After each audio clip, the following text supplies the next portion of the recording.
여러분 안녕하십니까? 미국에서 보는 한국 강혜신입니다. 미국에서 보는 한국을 미국에서 듣고 계신 분들 가운데서는 이제 내일부터 연휴가 끝나고 새로운 글쎄요. 이제 딱 그 한 달 남았기 때문에 오늘이 미국은 12월 1일입니다마는 매년 이맘때면은 공통적으로 모든 사람들이 느끼는 그 감정과 함께 한 달을 또 후딱 보내겠죠. 나중에 한 달이 지날 때쯤 되면은 또 어떻게 이렇게 한 해가 빨리 지나가는가 하는 생각을 하는 그런 그 시점입니다. 이번 주에 그 미국에서 보는 한국은 제가 오늘 그 마지막 부분에 전해드릴 그 내용이 좀 여러분들께서 들어주셨으면 하는 그 이슈이고요. 왜냐하면 항상 그 미국에서 살고 있는 한국 사람이나 한국에서 또 이 미국에서 보는 한국을 듣고 계시는 여러분들께서는 기본적으로 그 한국인이기 때문에 한국에 뭐든지 그 유리하다는 그런 입장을 듣고 싶어 하고 또 실제로 또 많은 그 목적을 가진 그런 매체나 그런 사람들이 그렇게 말을 합니다. 그런데 현실은 제3자가 볼 때는 반대 방향일 수도 있거든요. 그런 부분이 지금 한국과 미국, 일본과의 무역 전쟁이고 그게 장기적으로는 결국은 한국에 나쁘다. 제가 간헐적으로 가끔 그 정규 방송 오늘의 미국 시간이나 미국에서 보는 한국 시간에 전해드렸습니다마는 오늘은 좀 구체적으로 이제 7월 달부터 시작된 한국과 일본의 무역 전쟁이 지금까지 어떤 결과가 있었고 앞으로는 어떻게 될 것인지를 바라볼 수 있는 그런 그 어떤 전문가의 글인데 그 전문가가 제가 여러분들께 그런 것을 거의 전문을 전해드릴 때는 이렇게 갈 것 같다 하는 확신이 들 때 전해드립니다. 왜냐하면 제가 방송에서 여러분들께 전할 수 있는 것은 굉장히 한정적이고 그 뒤에 저는 이제 많은 부분들을 보고 뭐 듣고 읽고 하지 않겠어요. 그래서 이 내용은 여러분들께서 조금 들어두셨으면 좋겠다는 내용 뒷부분에 말씀드리고요. 그리고 이제 앞부분에는 우선 이 내용도 미국에서 보는 한국이기 때문에 미국의 시각을 전해드리겠습니다마는 미국의 시각도 시각이지만 미국에서는 또 미국에서 중요하게 볼 수 있는 부분만 딱 그 찍어서 전하기 때문에 오히려 이 내용은 북한의 주장을 상당 부분 여러분들께 전해드리는 게 맞겠다 싶습니다. 이번 주에 미국에서는 목요일이 추수감사절이었기 때문에 미국 추수감사절에 맞춰서 북한에서 이제 초대형 방사포를 쐈고 그에 대한 그 한국과 일본의 대응, 미국에서의 여러 가지 그 분석이 있었습니다. 그 내용 잠시 뒤에 전해드리고요. 그리고는 그 뒤에 어제였습니까? 그제였습니까? 북한이 그래? 우리는 초대형 방사포를 쐈는데, 일본은 자꾸만 지난번도 그렇고, 이번도 그렇고, 탄도미사일이라고 하는데, 진짜 탄도미사일 곧 볼 수도 있어. 당할 수도 있어. 이런 형태의 북한 주장이 나왔기 때문에, 미국에서도 상당히 그 보도를, 거기에 포커스를 맞춰서 전하고 있습니다. 뭐 예를 들면, 어떤 식이냐면요. 아무튼 곧 진짜 미사일을 발사할 수 있다는 위협을 일본을 향해서 했다는 내용인데요. 이 내용이 그다지 그 북한에서 높은 직책에 있는 사람이 발표한 건 아닙니다. 조선민주주의 인민공화국 외무성 일본 담당 부국장 담화 해서 이제 그 내용인데요. 11월 30일 평양발입니다. 다는 아니지만 한 반 정도는 제가 일단 그 북한의 그 발표를 읽어드리겠습니다. 바보는 약으로 고치지 못한다. 이는 이번에 우리가 진행한 초대형 방사포 연발 시험 사격을 놓고 탄도미사일 발사라고 죄쳐대며 무지와 우매를 말짱히 드러낸 일본 수상 아베에게 꼭 들어맞는 말이라고 할 수 있다. 전문가들의 여기에 대한 분석은 조금 다릅니다. 그리고 이제 뭐 여러 가지 뭐 전응아, 정말 뭐 보기 드문 기영아라는 뭐 욕을 뭐 얻어먹고 뭐 이런 등등의 얘기를 쭉 하고 나서 11월 28일에도 아베는 우리의 초대형 방사포의 연발 시험 사격이 대만족 속에 성과적으로 진행되자 서둘러 국가안전보장회의를 긴급 소집하고 무작정 탄도미사일 발사라느니 국제사회에 대한 심각한 도전이라느니 하며 악청을 돋구어댔다. 우리가 이번 시험 사격에 대해 보도하면서 발사 장면 사진들을 큼직하게 안받침하여 내보낸 데는 아베와 같은 얼간이들이 다시는 착각하지 말고 무엇이 날아갔는가를 두 눈으로 똑바로 보라는 의미도 있었다. 제가 지금 유튜브 맨 앞에 그 사진에 실은 바로 그 사진입니다. 그런데 군복 입은 사병들은 물론 군자도 모르는 민간인마저 한눈에 알아볼 사진 자료를 멀쩡히 보면서도 방사포와 미사일을 구분 못하는 아베야말로 세계 유일 초유의 천치이며 최악의 못난이가 틀림없다고 말하지 않을 수 없다. 뭐 이런 내용들이 좀 써 있었고요. 우리에게는 아베의 그 몰골이 겁에 질린 개라 할지 아니면 미국이라는 주인 앞에 잘 보이기 위해 재롱을 부리며 꼬리를 저어대는 강아지라 할지 어쨌든 개 이상으로는 보이지 않는다. 이렇듯 희귀한 천치, 눈에도 차지 않는 난장이와 괜히 상종하다가는 망신살만 무지갯살 뻗치듯 할 것이므로 애당초 영원히 마주서지 않는 것이 상책이라는 것이 날로 굳어져 가는 게 우리의 생각이다. 여기도 이제 중요한 부분이죠. 아베 신조 일본 총리는 계속 그 북한과 뭔가를 연결짓길 원하니까요. 일본 해역에 떨어지지도 않은 포탄을 놓고 일본뿐 아니라 국제사회에 대한 심각한 도전이니 북의 위협이니 항의니 하고 행악질을 해대고 있으니 더욱 꼴물견이다. 때린 사람도 없는데 얻어맞았다고 생떼를 쓰는 아베는 철부지 바보가 분명하다. 조선 속담에 곤장을 메고 다니며 매를 청하는 미물이 있다고 하였다. 아베는 진짜 탄도미사일이 무엇인가를 오래지 않아 그것도 아주 가까이에서 보게 될 수도 있을 것이다. 이 부분을 미국 사람들이 미국 매체가 전하고 있습니다. 탄도미사일을 발사를 한다는 것을 경고했다고 보는 거죠.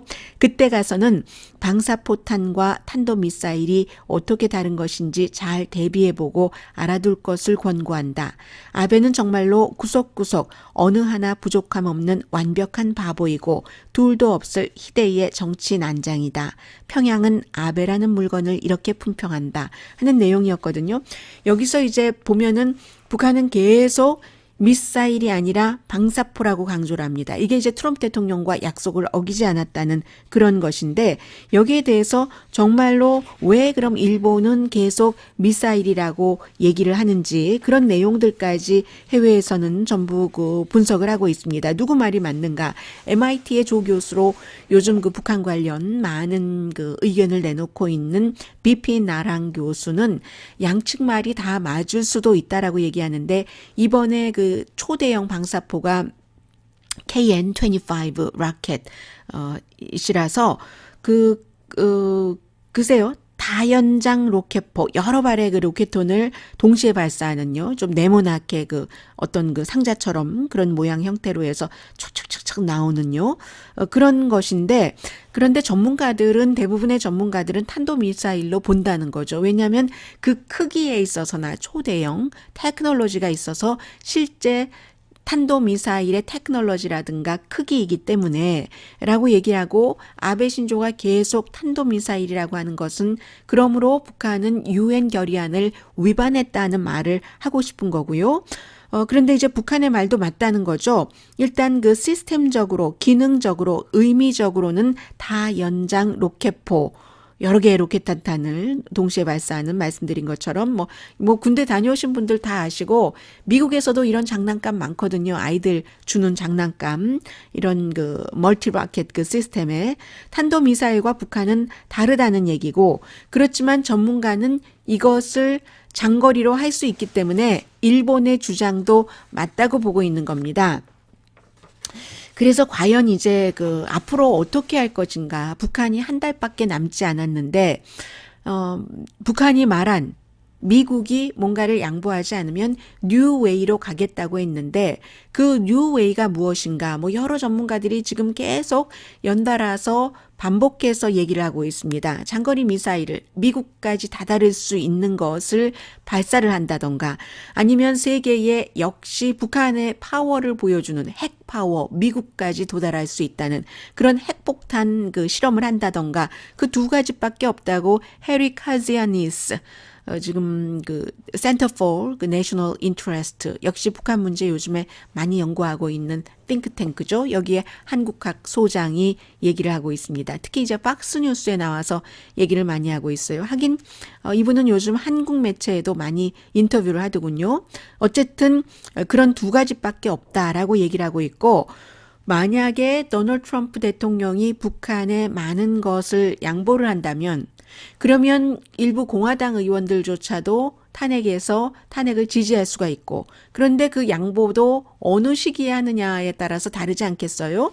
하원에서는 당연히 그 유죄가 되겠지만 상원에서 무죄로 한 뒤에 트럼프 대통령이 북한에 뭔가 양보를 하고, 이제 좀 탄핵 부담에서 벗어났으니까 외교적인 성과, 북한에 대해서 뭔가를 내가 잘하고 있다는 것을 보여줘야지 되겠다 생각하고, 그 시점에는 이제 그런 일들을 할 수도 있는데, 그런데 만약에 그때가 오기 전에 북한에서 앞서 말씀을 드렸던 그런 그 두 가지에 대해서 대륙간 탄도미사일이라든가 아니면 그 핵폭탄 그 시험 같은 것을 해버린다면, 그렇게 될 때는 트럼프 대통령이 북한에 부드럽게 뭔가를 줄 수가 없습니다. 그것은 정말 트럼프 대통령 그 정치인으로서는 정치 자살 행위나 다름이 없기 때문에, 만약에 북한이 이 두 가지 가운데 한 가지의 행위를 한다면 트럼프 대통령으로선 다시 fire and fury 그 모드로 갈 수밖에 없다는 것을 지적을 하고요.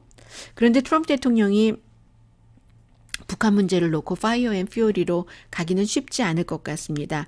왜냐하면 그 외교적인 문제에서 이기고 있는 것이 없기 때문에 지금 북한이 2017년부터 대륙간 탄도미사일을 발사하지 않았다는 것을 큰 성과로 가지고 가고 있는데, 그것을 무너뜨릴 그럴 일을 트럼프 대통령이 좀 하지 않을 것이다라고 보는 게 사실은 상식적이고요. 그래서 김정은 위원장이 12월 말이 지나고 나서 어떻게 할 것인가, 그것을 지금 굉장히 주목을 하고 있고요. 오늘 그 보이스 오브 아메리카를 보니까 그 정세현 전 그 통일부 장관, 지금은 민주평화통일자문회의인가요? 맞는가요? 아무튼 그 긴 이름의 수석 부회장을 하고 있는 정세현 그 부의장이, 회장이 아니고 의장이든가요? 부의장이 지금 그 문재인 대통령의 행정부와는 입장이 다른 말을 하면서 트럼프 행정부를 압박하고 있다라고 보도를 하고 있습니다. 북한이 정해놓은 시한이 그 다가오면서 지금 한국의 행정부에서는 계속 우리 미국과 사이 너무너무 좋다고 하는데, 사이가 나쁜 것은 다 아는 사실입니다. 심지어는 조 바이든 그 부통령, 민주당 예비선거 후보도 토론회에서 트럼프 대통령은 한국을 그 배척하고 북한 그 아주 그 불량배와 같은 김정은 위원장 해달라는 것은 다 해주고 있다, 뭐 이런 얘기를 해서, 또 트럼프 대통령을 지지하는 드러지 리포트가 아니라 브레이트바트에서는 해주긴 뭘 해줘, 트럼프 대통령이 말로만 그렇고 뭐 경제 제재라든가 인권 결의안이라든가 이런 것도 다 그 지지하고 하는데, 그 얘기도 맞는 얘기죠. 드러지 리포트의 얘기도. 그렇기 때문에 이런가 저런가 양쪽에 다 인척, pretending, pretended 하는 것만 갖고는 문제를 해결할 수 없다고 저는 늘 말씀을 드리는 것이고요. 어쨌든 한국에 대해서 트럼프 대통령이 좋지 않은 감정을 갖고 있다. 더군다나 동맹국이다 하면서 이제 그 다음 주에는 방위비 그 분담금 협상도 있는데, 그렇는데도 지금 문재인 행정부에서는 계속 미국과 사이가 너무너무 좋다고 하는데, 정세현 부의장이 딱 그 등장을 해서 미국이 북한에 대해서 양보를 해야지 된다, 이런 얘기를 한다는 거예요. 그런데 이제 또 정세현 부의장은 한국 내부에서는 북한도 좀 심하게 나간다 싶을 때는 북한도 뭐 좀 살살해야지 된다, 문재인 대통령에게 너무 심하게 굴면 안 된다, 뭐 이런 얘기도 하잖아요. 이게 다 정세현 그 부의장이 맘대로 하는 거겠습니까? 이런 소리 저런 소리를 내는 거죠. 전에 그 문희상 그 특보가 그 행정부와 다른 그런 말들을 미국에 와서 척척해서 한국의 보수가 아주 화나고 했을 때처럼 이렇게 여러 방향으로 외교를 하는 게 외교의 그 ABC죠. 외교의 그 101인 거죠. 그래서 정세현 그 부의장의 경우는 미국을 향해서요, 막대기를 손에 쥐고 있으면서 뭐 당근을 주는 것처럼 해서야 되겠는가? 지금 북한에는 당근을 먹여야지 될 시점이다. 그리고 나서도 북한이 핵 포기를 안 하면 그때 채찍을 휘두르라. 이렇게 지금 정세현 전 장관이 얘기를 하고 있고요. 그리고 또 하나는 역시 그 문재인 대통령을 위해서 하는 얘기입니다. 문재인 대통령을 위해서 부의장이 되기 전에 많은 그 문재인 대통령이 또 원하는 쪽으로 그런 방향으로 얘기를 방송에 출연을 해서 했었고 또 그런 것들이 결국은 지금 민주평통 부의장 자리로 올려준 것 아니겠어요? 또 부의장 자리에 갔으니까 여전히 또 한국을 위해서 문재인 대통령을 위해서 일하는 게 그 정세현 부의장이죠. 그래서 이런 얘기도 했습니다. 지금 문제는 북한이 한국 정부의 중재 역할을 거부하는 게 아니다. 이 문재인 대통령을 아주 험한 말로 북한이 욕하고 거들 때도 안 보고 그러잖아요. 그런데 진짜 문제는 그게 아니다라고 얘기를 하면서 진짜 문제는 미국이 한국 정부의 어떤 그 역할을 하도록 북한에 대해서 그 권한을 줘야지 되는데 역시 문제는 미국이야 하는 것으로 정세현 부의장은 지적을 한다. 결국은 이제 이 얘기는 이 마감 시한 북한이 정해놓은 12월 말이 다가오면서 한국 정부에서 할 수 있는 방향에서 공식적으로 국민들에게는 미국과 사이가 너무 좋습니다. 더할 수 없이 좋습니다. 라고 얘기를 하지만 그 민주평통 수석 부의장은 그런 얘기를 할 수 있으니까 미국에 대한 불만을 말하면서 미국 정부를 압박한다는 그런 내용이죠. 지금 한국 정부가 이제 이렇게 외교 활동을 하고 있습니다. 그런데 이제 이 부분에 대해서는 설령 그 미국이 문재인 대통령에게 어떤 그 역할을 할 수 있도록 하고 그런다 하더라도 역시 북한이 굉장히 위치가 좋아졌기 때문에 미국도 북한이 김정은 위원장이 1월 들어서 어떤 행위들을 할까 하지 않을까 그런 부분도 있고 또 문재인 대통령이 뭘 하고 싶어도 김정은 위원장이 하기를 원해야지 하는 거잖아요. 칼자루를 전부 김정은 위원장이 지금 쥐고 있다 하는 것이 지난 몇 개월 전과 굉장히 지금 달라진 내용이고요. 그리고 역시 그 보이스 오브 아메리카가 한국 내에 지금 북한에 대한 시각, 문재인 대통령 지지율을 80%까지 높였다가 지금은 뭐 40%에서 50% 사이이고 한국 정부에서는 여전히 지금 북한에 대해서 스텝 바이 스텝 그런 절차를 밟아라. all or nothing. 한꺼번에 전부라는 것을 해서는 안 된다. 처음부터 저는 오늘의 미국에서 계속 말씀을 드렸습니다. 아무튼 그런 내용으로 압박을 하고 있다고 하면서 견고하다는데 견고한 게 방위비 분담금 그런 것을 보면은 지금 한미 관계가 견고한 것은 아니고요. 그리고 또 그 북한이 이번에도 그 초대형 방사포를 발사한 것 그 자체는 남북 군사 협정을 어겼을 수도 있다. may 어겼을 수도 있다. 라고 미국에서도 보이스 오브 아메리카에서도 지적을 합니다. 보이스 오브 아메리카는 국무부에서 운영을 하지만 뭐 국무부에 대한 비판적인 시각도 많이 내고 있고요. 그런데 이제 북한이 이렇게 할 수 있는 것은 모두가 다 트럼프 대통령이 그게 뭐가 잘못됐어. 다른 나라도 다 하는 건데 작은 거잖아. 라고 얘기를 하고 있기 때문에 그 사이에 점점 가장 중요한 것은 북한은 방사포를 발사하던 미사일을 발사하던 핵 미사일 핵 프로그램의 능력은 날이 갈수록 강화된다. 하는 것이고요. 그리고 이제 이번에 미국의 추수감사절에 초대형 방사포를 발사를 했잖아요. 그것을 미국에서는 아주 간단히 봅니다.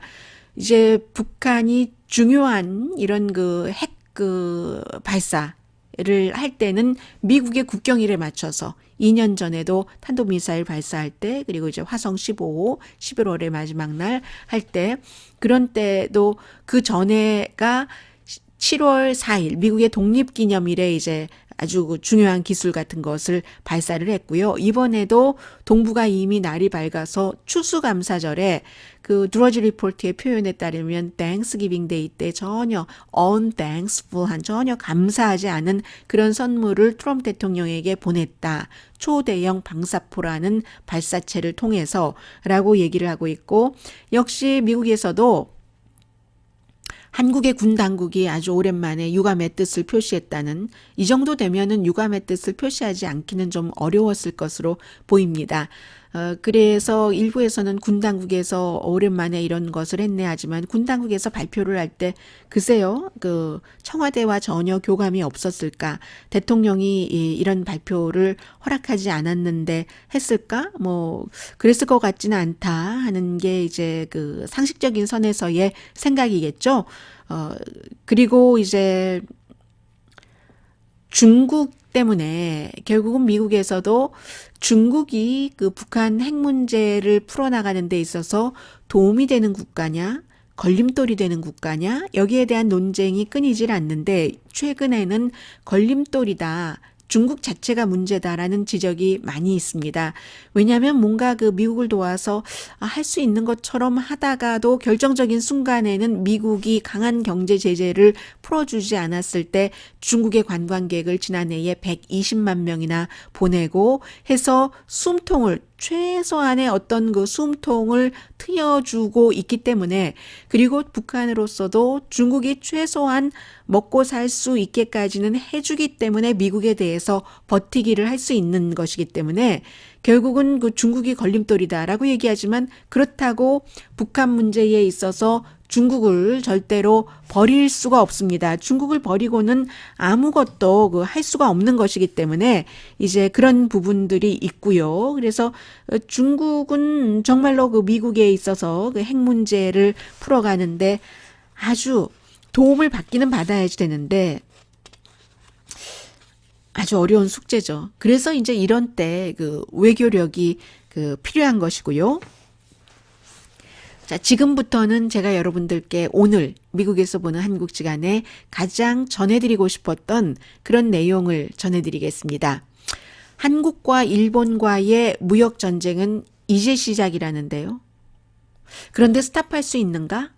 이런 의문을 National Interest라는 미국의 이런 그 띵크탱크도 있고 잡지사도 운영을 하는데 그 잡지에 실렸는데 그 잡지사가 취재를 한 게 아니라 그 Straight for World View라고 해서 세계의 이런 그 국제 분쟁 같은 시각을 많이 분석하는 그런 그 컨설팅 폼이라고 할까요? 그런 데서 내놓은 시각입니다.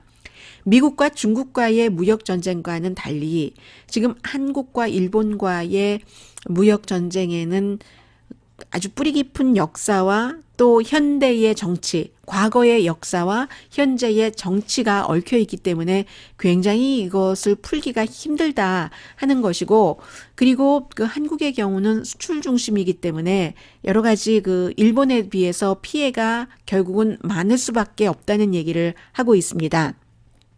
시작은 일본이 했죠. 일본이 징용 판결에 대해서 한국 대법원에 국가안보라면서 수출 그 주력 상품 뭐 반도체에 한국의 수출 주력 상품 반도체에 어떤 그 큰 해를 줄 수 있는 물체를 수출을 영 안 하는 것은 아니고 뭔가 그 규제를 아주 좀 까다롭게 하고 있는 거죠. 지금 한 번은 풀어줬어요. 7월 이후에 한 번은.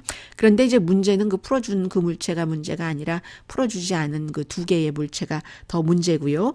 그래서 이제 한국이 지소미아로 답을 했다가 지소미아는 결국은 그 마감 시한 6시간을 앞두고 일단은 연장을 하고 지금 다시 무역 협상을 시작하자 하는 건데, 양측에 지금 한국과 일본에서 전부 아베 신조 일본 총리나 그 문재인 대통령이나 민족주의 감정 같은 것을 정치적으로 많이 활용하고 있기 때문에 그 서로를 막 거부하게 하면서요, 국민들끼리. 그래서 이게 힘든데 일본 같은 경우는 이 협상을, 무역 협상을 굉장히 좀 달려들어서 해야지 되겠다라고 보기에는 인센티브가 적다고 얘기를 합니다. 일본으로서는요. 왜냐하면 몇몇 회사, 한국의 반도체 물질을 수출하는 몇몇 회사만 좀 고통을 받으면 이게 그 한국의 반도체 산업에 해를 줄 수 있기 때문에. 그런데 정확하게요, 여러분들께서 이번 기회에 조금 머릿속에 조금 넣어두시는 게 편할 것 같습니다. 일본과 한국이 그 무역 국가에 있어서 넘버 1, 2, 3, 세 번째거든요. 한국이 일본에는. 첫 번째가 당연히 중국이고요. 전체적으로 한 21% 무역 거래량입니다. 두 번째가 미국인데 15%, 세 번째가 한국인데 한국은 그 일본 뭐 전체 수출의 6%밖에 차지하고 있지 않거든요. 그리고 이제 더 중요한 것은 일본의 그 전체 경제는 수출에 의해서 돌아가지 않습니다. 일본은 수출에서 무역 분쟁과 전체적인 경제와 조금 그 분리가 됐다고 볼 수 있기 때문에 수출이 전체 경제의 18%밖에 차지하고 있지 않습니다. 전체 GDP의 18%입니다. 그러니까 당연히 몇몇 회사, 특히 이제 반도체 그 물질에 관한 것 해서 그 회사들이 조금 힘들지만 좀 살아남을 수 있다는 것이고, 그에 비해서 한국이 큰 피해를 보는데 한국은 GDP의 44%가 수출입니다. 일본은 18%인데 그런데 그 한국은 전체 무역 거래의 7.5%가 일본이고요.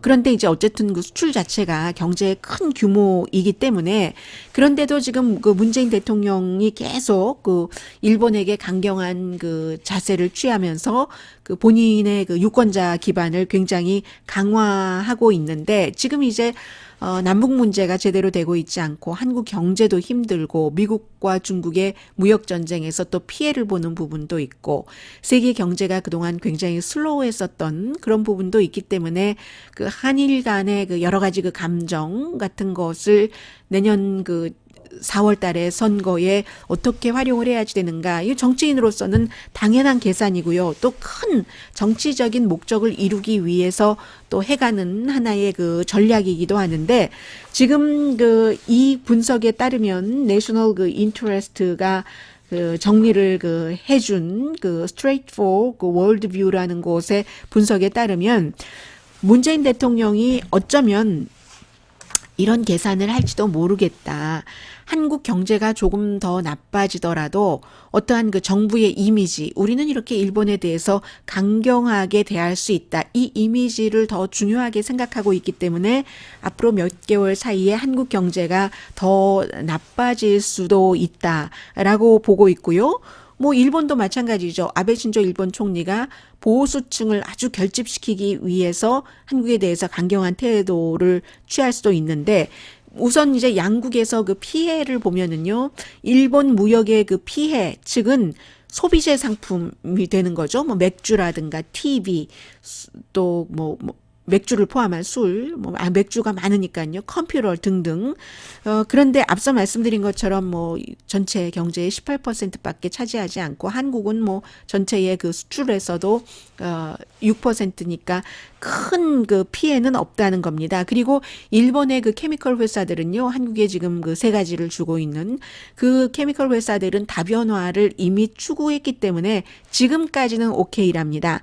그런데 물론 그 장기화되고 나면은 일본의 특히 그 케미컬 장비요, 이퀴프먼트 같은 그런 회사들은 반도체 장비 같은 경우는 조금 그 피해를 볼 수 있고요. 왜냐하면 반도체 장비가 전체 그 수출의 한 11%는 차지하고 있기 때문에 덩치가 크니까, 가격이 크니까 일본도 이게 장기화되면 그 부분에서는 고통을 받을 수 있고, 그리고 이제 지금 관광을 얘기를 하잖아요.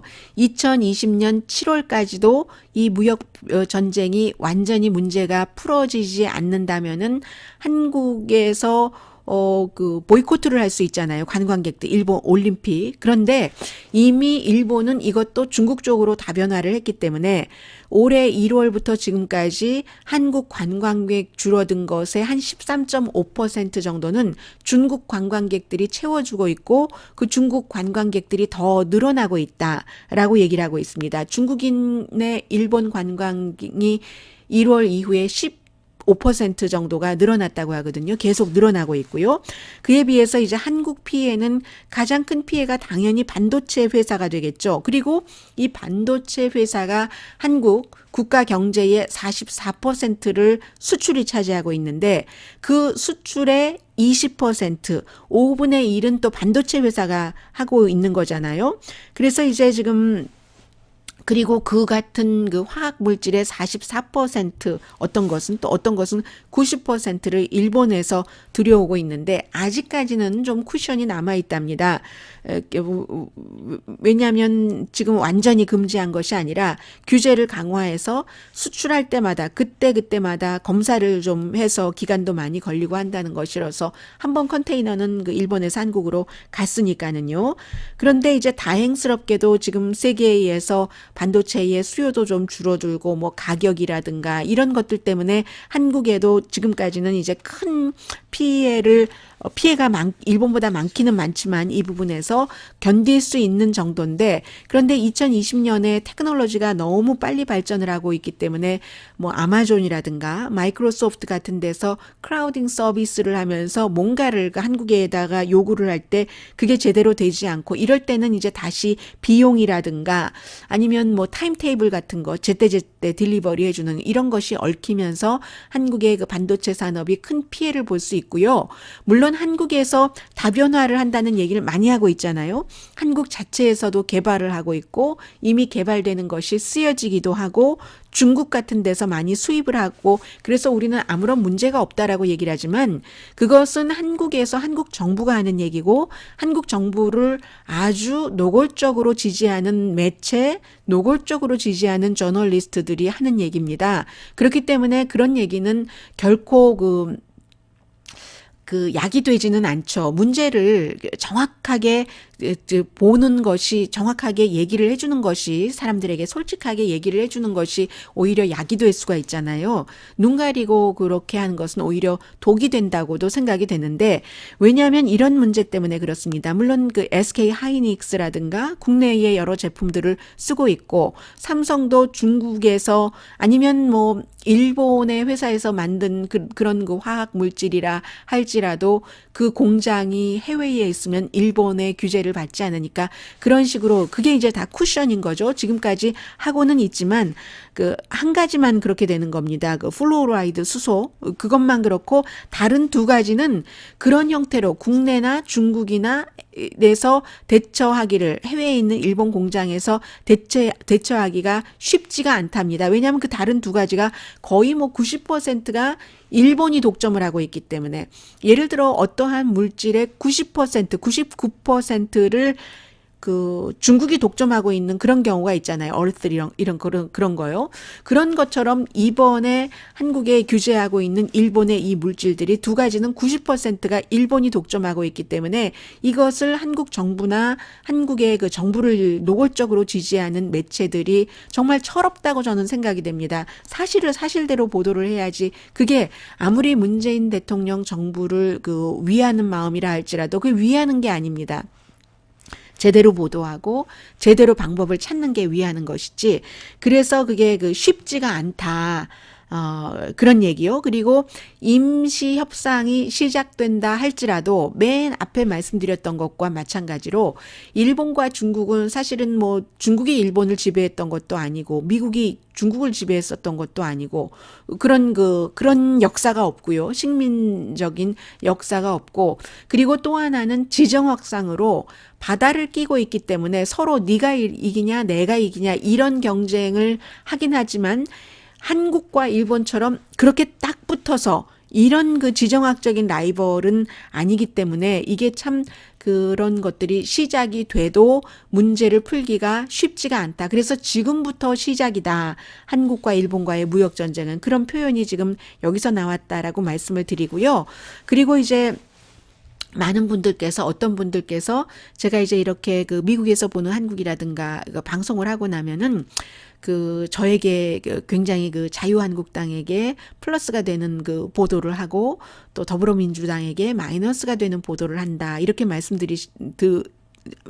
지적을 하는 분도 계시고 또 어떤 분은 무슨 또 한국의 복음주의에 대해서 얘기를 하면 또 저에게 더불어민주당이라고 얘기를 하는데 아마 오늘의 미국이나 미국에서 보는 한국이나 그 오늘의 미국 위크엔드 에디션을 쭉 좀 정규적으로 들으시는 분이라면 저를 어느 쪽에다가 집어넣기가 쉽지 않다는 것을 아실 겁니다. 어떤 부분은 아예 언급하지 않는 부분들이 있죠. 왜냐하면 누가 보더라도 말도 되지 않는 그런 것이기 때문에 그런 것이고요. 아무튼 그렇습니다.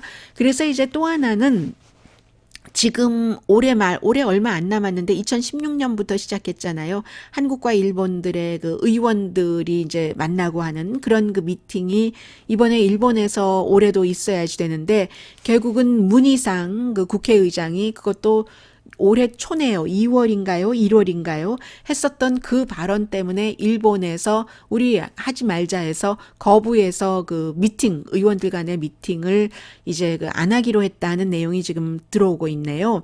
그 문제의 발언은 이제는 물러났습니다만 전 일본 왕이라고 해야 되죠. 일본에서는 물론 천황이라고 부릅니다만 그 아키히토가 아키히토 왕이 한마디만 하면 위안부 문제라든가 이런 거 우리가 잘못했다 사과한다 하면 문제는 풀어진다라고 얘기했을 때 일본에서 굉장히 반발을 했었죠. 아니 거기에 정치적인 것과 전혀 상관이 없는 왜 왕까지 끼어들어서 그러느냐 했고 나중에 문희상 그 국회의장이 사과를 했어요. 한국에서는 정서상 그럴 수 있지만 일본의 사람들은 그렇게 아주 그 나쁜 감정으로 느낄 수도 있겠다 하고 그런데도 불구하고 결국은 그 이유를 들어서 일본 그 의원들이 거부를 했기 때문에 올해는 아마 그 미팅이 없는가 봅니다. 그리고 또 하나 그 오늘의 미국 정규 방송을 들으신 어떤 분께서 유튜브에서 의도했는지 의도하지 않았는지 광주 사태라고 얘기했다고 불만을 써주셨는데요. 네, 제가 무의식 중에 그 한 얘기일 겁니다. 광주 민주화 운동, 광주 사태, 광주 민주화 운동이라고 했어야 옳았죠. 그런데 뭐 여러 번 얘기하는 과정에 한 번 그랬는지 어땠는지는 모르겠습니다만은 무의식이었고요. 이런 것을 말씀을 드립니다. 두 가지인데요. 우선 저는 뉴스를 하는 사람이기 때문에 어떤 부분은 저의 그 개인적인 뉴스하는 사람도 사람이기 때문에 분명히 이거는 아니다라는 것이 너무 분명한데 아닌데도 그것이 맞다고 주장하는 측이 너무 철면피 같이 주장을 하고 그 주장이 설득력을 얻어가고 있을 때 그건 정의가 아니잖아요. 그런 정의가 아닐 때 분명히 저의 어떠한 그건 거짓이다라고 말씀드리는 부분이 있습니다. 그러나 그 정도의 절박함이 아니면 뉴스를 하는 사람이기 때문에 어떠한 용어 선택 같은 것을 공식적인 것을 하는 게 당연하잖아요. 그런데 제가 이제 한국에서 살았을 때와 또 미국으로 오고 처음에 한국에서 그는 광주 사태라고 했었고 그 뒤에 이제 공식적으로 광주 민주화 운동 이런 형태로 바뀌었잖아요. 그러니까 제가 어렸을 때 한국에서 살았을 때는 광주 사태 그러나 그 뒤에 광주 민주화 운동이 된 것을 모르는 바가 아니고 뉴스할 때 대체적으로 광주 민주화 운동이라고 얘기를 할 겁니다. 그렇지만 이제 그 과거에 있었던 잠재의식 속에 어떤 그 저의 세포의 한 부분에 묻어 있었던 그 같은 그 광주 사태 같은 느낌이 있었기 때문에 그렇게 말도 되는 것이고요. 그리고 광주 그 민주화 운동 그 안에는 정말로 비극적인 여러 하나하나의 케이스 인시던트 같은 것이 또 그 사태라고 보여질 수도 있는 것이고요. 그래서 제가 뭐 의도적으로 그것을 그 광주 민주화 운동을 약하게 보이게 하려고 광주 사태라고 그 말씀드렸던 것은 아니라고 전해드립니다. 미국에서 보는 한국 오늘 여기까지 전해드리고요. 내일 사이버 먼데이네요. 미국에서는 오늘의 미국 정규 방송 시간에